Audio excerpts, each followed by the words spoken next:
আমরা একটা প্রশ্ন প্রায় সময় শুনে থাকি, প্রায় সময় আমরা পেয়ে থাকি, বিশেষ করে যারা ক্যারিয়ার চেঞ্জ করতে চান, বিভিন্ন সময় যে কোনো প্রফেশন এখানে আসতে চাচ্ছেন, সেটা অনেক সময় অ্যাকাউন্টেন্সি রিলেটেড হয়, নন অ্যাকাউন্টেন্সি রিলেটেড প্রফেশনও হয়। আচ্ছা, তো সবসময় সাধারণত আমরা ইয়াংদের কথা বলে থাকি, তরুণদের কথা বলে থাকি। অনেকে আমাদেরকে জিজ্ঞেস করেন যারা আমাদের এইজ যারা আছেন তার কোনো কথা আমরা শুনি না কেন। আচ্ছা, মূলত ওনাদের এই কথাকে সম্মান জানিয়েই, ওনাদের এই আগ্রহের কথা বিবেচনা করেই আমরা আজকে এইগুলা নিয়ে কথা বলবো। প্রথমে আমি একটা কিছু ছোট্ট একটা ডাটা দেই, সেটা হচ্ছে আমাদের যেই যেই ইয়েটা আছে, আমাদের যে প্ল্যাটফর্মটা আছে, ফেসবুক গ্রুপ এবং ফেসবুক পেজ, এখানে কিন্তু যেটা হাইয়েস্ট পোর্শন এইজ ওয়াইজ যদি আমি চিন্তা করি, হ্যাঁ, এই যে সবচেয়ে হাইয়েস্ট ব্র্যান্ড হচ্ছে কিন্তু 26 to 35, এটা প্রায় 60% মতো এভারেজে। হ্যাঁ, এটা প্রায় 60%, অর্থাৎ এই এইজ গ্রুপটা প্রায় 60% যারা অ্যাকাউন্টিং আউটসোর্সিং সম্পর্কে খোঁজ খবর নিচ্ছেন, জানছেন বা জানার চেষ্টা করছেন, ওনারা হোল্ড করে আছেন। ওনাদের একটা প্রশ্ন প্রায় পাই যে আমরা আসতে চাইলে কি করতে পারি। আচ্ছা, তা আসতে চাইলে ধরেন মূলত যারা বেশিরভাগ প্রফেশন হচ্ছে ব্যাংকিং থেকে আসতে চান, বা কোনো কোম্পানিতে ম্যানেজারাল পজিশনে জব করছিলেন, সেটা অ্যাকাউন্টস হতে পারে বা সেমি অ্যাকাউন্টস রোল হতে পারে, ওনারা এই ধরনের প্রফেশনগুলোতে যদি আসতে চান তখন কি করবেন। প্রথম কথা হচ্ছে যে আমি আবার সবসময় বলি, আবারও বলবো, এটা অ্যাকাউন্টিং একটা প্রফেশন মাত্র। এটা আপনি ফ্রিল্যান্সিং করবেন, অফলাইন করবেন, অনলাইন করবেন, তাতে আপনার মানে স্কিলের যে রিকোয়ারমেন্ট, তাতে কিন্তু কোনো হেরফের হবে না, তাতে কোনো হেরফের হওয়ার কোনো সুযোগ নেই। যে স্কিল যে রিকোয়ারমেন্ট সেটা কিন্তু লাগবেই। আচ্ছা, এবং একটা অফলাইন প্রফেশনের যে ধরনের রিকোয়ারমেন্টস গুলো লেগে থাকে, এখানেও কিন্তু তাই লাগবে। ঠিক আছে, তো এখানেও কিন্তু তাই, আপনার যে ধরনের একটা অফলাইন মার্কেটে যে ধরনের থাকবে, কাজটা শুধু আপনি রিমোটলি করছেন, অফিসে যাচ্ছেন না, বা কোনো নির্ধারিত হয়তো কোনো ফিক্সড কোনো এমপ্লয়ারের সাথে করছেন না, এটাই হতো ডিফারেন্স। আচ্ছা, তো প্রথমত কথা হচ্ছে যে এই ধরনের বিষয়গুলোতে যখন আপনার যাওয়ার চেষ্টা করবেন, তখন আপনি কি করবেন। আমার আজকে টার্গেট হচ্ছে দুইটা গ্রুপ, একটা হচ্ছে 26 to 35, আর একটা হচ্ছে 36+। এখানে প্লাস একবারে 52, এখানে 52 পর্যন্ত এইজ পর্যন্ত আছে। ঠিক আছে, এই গ্রুপটা নিয়ে আমার আজকের কথা। আচ্ছা, তো আপনি যেহেতু অলরেডি একটা প্রফেশনে চলে এসেছেন, বিশেষ করে 35 এর পরে যারা আছে, 35 থেকে 36 এর পরে যারা আছে, ওনাদের জন্য বেশি প্রযোজ্য হবে। যেহেতু আপনি আছেন, আপনি অ্যাকাউন্টিং ফ্রিল্যান্সিং প্রফেশনে যদি আসতে চান বা ক্যারিয়ার চেঞ্জ করতে চান, বা আপনি এমন একটা রোলে আগে ছিলেন যেটা সেমি রোল, সেমি অ্যাকাউন্টেন্সি বা সেমি বুককিপিং ছিল, পুরোপুরি অ্যাকাউন্টেন্সির সাথে রিলেটেড ছিল না, হাফ ছিল, এই ধরনের ক্যারিয়ার থেকে যদি আপনি আসতে চান, প্রথম যে কথা আমি বলবো, first research, research, research, research. আপনি রিসার্চ করেন আপনি কোন সেক্টরে আসবেন, বুককিপিং, অ্যাকাউন্টেন্সি, আর অনেকগুলো সেক্টর আছে আউটসোর্সিং এর, আপনি কি ওগুলোতে আসবেন নাকি অ্যাকাউন্টিং এ আসবেন। আচ্ছা, যদি অ্যাকাউন্টিং এ এসে থাকেন, আপনার মোটিভেশনটা কি, আপনি কেন আসতে চাচ্ছেন। আচ্ছা, আপনি তারপর ধরেন যে আপনার কোনো একটা পার্টিকুলার মোটিভেশনটা এমন না যে হতে হতে এটা কোনো মোটিভেশন হতে পারে না যে আপনার ফ্রেন্ড বা আপনার বন্ধু বান্ধব কেউ একজন ফ্রিল্যান্সিং করে অনেক টাকা আর্ন করছেন, সেজন্য আপনি করছেন, এটা কিন্তু কোনো মোটিভেশন হতে পারে না, এটাকে মোটিভেশন ধরা যাবে না। আচ্ছা, সো আপনার মোটিভেশনটা কি, হয়তো মোটিভেশন হতে পারে আপনি অ্যাকাউন্টিং খুব ভালো কাজ জানেন, অথবা অ্যাকাউন্টিং আপনার পছন্দের সাবজেক্ট ভালো লাগে, হ্যাঁ। আচ্ছা, এই বিষয়গুলো হয়তো আসতে পারে। তো এরপর আমি যেটা বলবো, আমাদের যেটা একটা সোর্ট অ্যানালাইসিস করেন, যে আপনার এই সেক্টর যদি আসতে চান, আপনার স্ট্রেংথটা কি, আপনার উইকনেস গুলোটা কি, আপনার সামনে কি কি অপরচুনিটি আসতে পারে, আপনার অপরচুনিটি কি কি থ্রেড গুলো আসতে পারে। যেমন আপনার স্ট্রেংথ হয়তো, হ্যাঁ ফাইন, আমি অ্যাকাউন্টেন্সিতে খুব এক্সপার্ট ছিলাম, আমি অ্যাকাউন্টেন্সিতে 10 বছর 20 বছরের কাজ করেছি, হ্যাঁ। আচ্ছা, আপনার উইকনেস, হ্যাঁ অনেকের আছে যে আমি টেকনোলজিকে ভয় পাই, এটা আমার উইকনেস। আমি ইংলিশ অত ভালো না, এটা আমার উইকনেস। হ্যাঁ, তাহলে আমি নোট করলাম যে আমার এই উইকনেস গুলো আমি কিভাবে কাটাবো। ঠিক আছে, যে আমরা প্রথমে স্ট্রেংথের কথা বললাম, এখন আমার উইকনেস এর কথা বলছি। তাহলে এই উইকনেস গুলো আমি কিভাবে কাটাবো, একটা প্ল্যান করতে হবে। অপরচুনিটি, যে আপনার সামনে কি কি অপরচুনিটি আসতে পারে, কন্ট্রাক্ট বেসিসে কাজ করবেন, কি কি ধরনের অপরচুনিটি আপনার সামনে এক্সপ্লোর হতে পারে। আপনি এখন কত আর্ন করছেন, আপনি এখন সে এক্সাম্পল মাসে আপনি $100 আর্ন করছেন, কথার কথা আমি বললাম, হ্যাঁ 100 পাউন্ড আর্ন করছেন, তাহলে আপনি ফ্রিল্যান্সিং করলে কত আর্ন করতে পারবেন সেটা খেয়াল করেন, অপরচুনিটি ফাইন্ড আউট করেন। এরপর হচ্ছে থ্রেট, প্রত্যেক প্রফেশনের মতো এখানে কিন্তু সিরিয়াস রিস্ক আছে, সিরিয়াস থ্রেট আছে, অনেক ধরনের থ্রেট এখানে আছে। সেটা হচ্ছে আনএমপ্লয়মেন্ট, জাস্ট এনি টাইম আপনি ক্লায়েন্ট লুজ করতে পারেন। যেহেতু কোনো ক্লায়েন্টের সাথে আপনার কোনো ফিক্সড কোনো কন্ট্রাক্ট নাই, ক্লায়েন্ট আপনার কাছে 2-4 মাস সার্ভিস নিয়েছে, হয়তো নাও হতে পারে। Most of the case market প্লেসে প্রত্যেকটা ক্লায়েন্ট 1 মান্থ বেসিসে সার্ভিস নেয়। তো আপনার কাছ থেকে এই মাসের সার্ভিস নিয়েছে, নেক্সট মান্থ নিবে এমন কোনো গ্যারান্টি নাই। আপনাকে 6 মান্থস হয়তো আপনি কারোর সাথে জব কন্ট্রাক্টে ছিলেন, যখন একদিন মর্নিং এসে বললো যে না ফাইন আমার লাগছে না, এখানে আপনার কোনো ওর সাথে যেহেতু আপনার সাথে কোনো কমিটমেন্ট নাই, এটা খুব ফ্রিকোয়েন্টলি হয় এবং ঘটনাটা খুব স্বাভাবিক। তাহলে আপনি দেখেন একদিন আগেও আপনি যে পজিশনে ছিলেন, একদিন পরে কিন্তু আপনার পজিশন হঠাৎ করে রাতারাতি চেঞ্জ হয়ে যেতে পারে। তারপর আসেন বিভিন্ন মার্কেট প্লেসে গিগ জনিত অনেক সমস্যা হয়। আপনি খুব ভালো পজিশনে আছেন, লেভেল 1-এ আছেন স্যালারি হিসেবে, লেভেল 2-তে আছেন, যে কোনো সময় আপনার গিগের সমস্যা হতে পারে। এগুলো হচ্ছে কতগুলো পটেনশিয়াল থ্রেট। তাহলে এই রিস্ক, এই থ্রেট গুলোকে আপনি কিভাবে মিনিমাইজ করবেন? এই যে রিস্ক নিয়ে আপনি নামছেন, এখানে আপনার স্ট্রেংথ, আপনার উইকনেস গুলো আপনি ফাইন্ড আউট করলেন, আবার অপরচুনিটি গুলো আপনি দেখলেন, সাথে সাথে যে থ্রেট, এগুলো কিন্তু আপনাকে অ্যাডভান্স মাথায় নিতে হবে। যে আপনি 6 মাস আর্ন করলেন, মাসে $5,000-10,000 করে আর্ন করলেন, 6 মাস পর হঠাৎ যদি আপনি এই টার্ন করতে না পারেন, তখন আপনি কি করবেন? বা এই রিস্ক যে আসবে সেটাকে আগে ভাগে কিভাবে মিনিমাইজ করবেন, এটা আপনার প্ল্যানে থাকতে হবে। আমি পার্সোনালি যেটা সাজেস্ট করবো, return plan, solid return plan আপনি করে ফেলবেন। এবং পুরো বিষয়টা আপনার মাথায় একটা চিত্র থাকতে হবে যে কি ঘটনা ঘটতে যাচ্ছে আপনার আপনার ইয়েতে। আচ্ছা, আর আপনি যখন এরপর আসেন সময়, এরপর আপনি এটা বুঝলেন, অ্যানালাইসিস করলেন, রিসার্চ করলেন, এখন আপনি প্রিপারেশন নেওয়ার ব্যাপার। আপনি মনে করবেন না আপনি এখানে হুট করে নেমেই রাতারাতি লাখ টাকা আর্ন করতে পারবেন, আপনার সময় দিতে প্রচুর সময় লাগবে। আপনি 6 মাস হতে একটা শর্ট টার্ম এবং লং টার্ম একটা প্ল্যান সাজান, যে ফার্স্ট 6 মান্থ আমি কি করব, নেক্সট 6 মান্থ আমি কি করবো, এরপর ইয়ার আমি কি করব। এই বিষয়গুলো নিয়ে আপনাকে ডিটেলস প্ল্যান আপনি সাজান। এই বিষয়টা আপনার এই টাইমটা, এই সময়টা 6 মাস 1 বছরের যে সময়, সেটা আপনাকে দিতেই হবে। আপনি 6 মাসের ভেতর এখানে আসলে তেমন কোনো রিটার্ন আপনি পাওয়ার সম্ভাবনা কম। প্রথম 6 মাস হচ্ছে আপনার ইনভেস্টমেন্ট টাইম। এই ইনভেস্টমেন্ট টাইমটা আপনাকে কিন্তু খুব ভালোভাবেই দিতে হবে, এটা কিন্তু হালকা করে দেখলে চলবে না।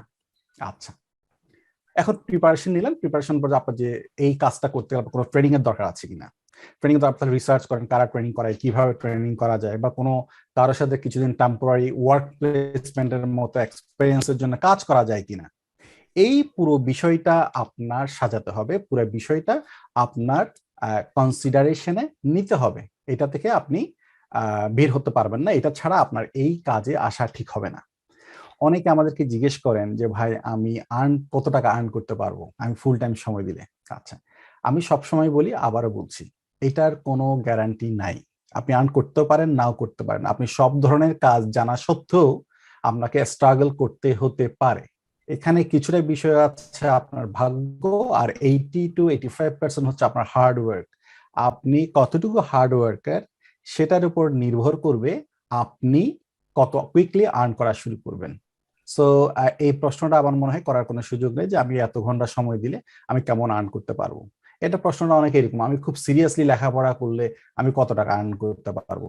আপনি সিরিয়াসলি লেখাপড়া করার সাথে আসলে আর্নের খুব একটা ডিরেক্ট কোনো রিলেশনশিপ নাই। আপনি ভালো স্টুডেন্ট হলে আপনি ভালো জব পাবেন, এটাই স্বাভাবিক, এটাই আশা করা যায়। এখানে কাজের ক্ষেত্রেও তাই। আচ্ছা, তো আপনি এই প্ল্যানগুলো নিলেন, আপনি এই প্ল্যানগুলো নেওয়ার পর এরপর আপনাকে কিন্তু এটা মনে রাখতে হবে, এই ইন্ডাস্ট্রির জ্বালানি মূল কাঁচামাল কিন্তু নলেজ, মূল কাঁচামাল নলেজ এবং আপনার স্কিল। আপনি এখানে এই ধারণা যদি আপনারা রাখেন এটা আউটসোর্সিং মার্কেট গিয়ে টাকা কামানো যাবে কোনো কথা ছাড়া, এটা ভুল ধারণা। ঠিক আছে, এই ধারণা থেকে আপনাকে বের হয়ে আসতে হবে। এখানে আপনি হুট করে এসে কোনো টাকা কামাতে পারবেন না। আপনাকে স্কিল ডেভেলপমেন্টের প্ল্যান রাখতে হবে, যেটা CPD program, continuous professional development বলছি, এই প্ল্যানটা আপনার মাথায় থাকতে হবে। ঠিক আছে, এই যে এই প্ল্যানটা আপনাদের থাকতে হবে যে আপনি আপনার সিপিডি, আপনার কন্টিনিউয়াস প্রফেশনাল ডেভেলপমেন্ট আপনি কিভাবে করবেন, কিভাবে করবেন, আপনি কন্টিনিউয়াসলি কিভাবে আপনি চলবেন। আচ্ছা, এরপর হচ্ছে আপনার ফিনান্সিয়াল কন্ডিশন, যে আপনি আপনার এখন যে মুভ করতে চাচ্ছেন, আপনি ফাইন্যান্সিয়াল এখন স্ট্রেংথটা কি পর্যায়ে আছে, আপনি কি আপনাকে যথেষ্ট এনাফ সেভিং আছে, আপনি কি 6 মান্থ নিজেকে ব্যাকআপ দিতে পারবেন? 6 মান্থ আপনার নিজের পক্ষে কি সম্ভব হবে যে আপনি যদি কোনো জব না পান, নিজের যে ফাইন্যান্সিয়াল সেভিংস আছে ওখান থেকে আপনি ধরুন, সিনারিও যদি এখন এমন হয় যে আপনি এখনই স্ট্রাগল করছেন, এখনই আপনি একটা ফিনান্সিয়াল স্ট্রাগলের ভেতরে আছেন, আপনি সেটা থেকে বাঁচার জন্য ফ্রিল্যান্সিং এ যেতে চাচ্ছেন, এটা হুট করে যাওয়াটা ঠিক হবে না। আপনি আগে এখন যে পজিশনটা আছেন সেটাকে আগে স্টেবল করেন। সেটাকে স্টেবল না করে আরেকটা অনিশ্চিত যাত্রার দিকে যাওয়া আপনার জন্য উচিত হবে না। এই বিষয়টা খুব সিরিয়াসলি নিতে হবে, কারণ ফাইন্যান্সিয়ালি আপনি যে হেলদি না হন, নতুন যে চ্যালেঞ্জের দিকে আপনি যাচ্ছেন সেটা আপনার জন্য সুখকর হবে না। আপনাকে একটু সময় নিতে হবে। আমি এটা মনে রাখতে হবে, এই কথাগুলো বলছি যাদের বয়স 35+। আমাদের আজকের কথার গ্রুপ হচ্ছে 35+, যারা বিভিন্ন প্রফেশন থেকে এই প্রফেশনে আসতে চাচ্ছেন তাদের জন্য। আচ্ছা, এরপর আপনার মাথায় রাখেন যে হ্যাঁ, আমি যদি এই সেক্টর থেকে চলে যাই, আমি যেটা লুজ করতেছি, যেটা প্রবাবল যে জিনিসটা আমি লুজ করব, সেটা আপনি মাথায় রাখেন। আপনার মাথায় থাকতে হবে, আপনি কথার কথা, আপনি এখন ম্যানেজার আছেন, ডিজিএম আছেন, আপনার 6 মাসের মধ্যে একটা প্রমোশন ডিউ হয়ে বসে আছে, হ্যাঁ, আপনি 1 বছর করলে আপনি ওখানে যেতে পারেন। তো আপনি এই প্ল্যানগুলো মাথায় নেন যে আমি এটা করতে গেলে আমি কিন্তু এই অপরচুনিটিগুলো হারাচ্ছি, আমার যে সুযোগগুলো আছে এগুলো হারাবো। আমি এই এই চ্যালেঞ্জটা, এই প্রেশারটা আমি নিতে পারবো কিনা। আচ্ছা, এরপর একটা জিনিস আপনি হারাবেন, এনভায়রনমেন্টাল ইস্যু, আপনার work environment. Most of the freelancer বাংলাদেশে, যেটা রিসার্চ যেটা বলছে, 80 to 85% ফ্রিল্যান্সার কাজ করে বাসাতে, বিশেষ করে বেডরুম থেকে। তো দেখুন, আপনি এক সময় একটি সরকারি বেসরকারি প্রতিষ্ঠানে ছিলেন, বড় পজিশনে ছিলেন, আপনার 2-4 জনের স্টাফ ছিল, পার্সোনাল স্টাফ ছিল, আপনাকে আপনার এমপ্লয়ার ভালো একটা সুন্দর সাজানো গুছানো অফিস দিয়েছিল, আপনার আরাম আয়েশের জন্য কিছু আপনার সাপোর্টিং কিছু টিমও ছিল। আপনি ফ্রিল্যান্সিং প্রফেশনে আসলে এগুলো সব হারাচ্ছেন, কিন্তু এগুলো নিয়ে আপনি কিছুই পাচ্ছেন না। আপনি আপনার একটা ছোট্ট বেডরুমের ভেতর যেখানে আপনি থাকেন, সেখানে একটা কর্নারে বসে হয়তো আপনি কাজগুলো করছেন।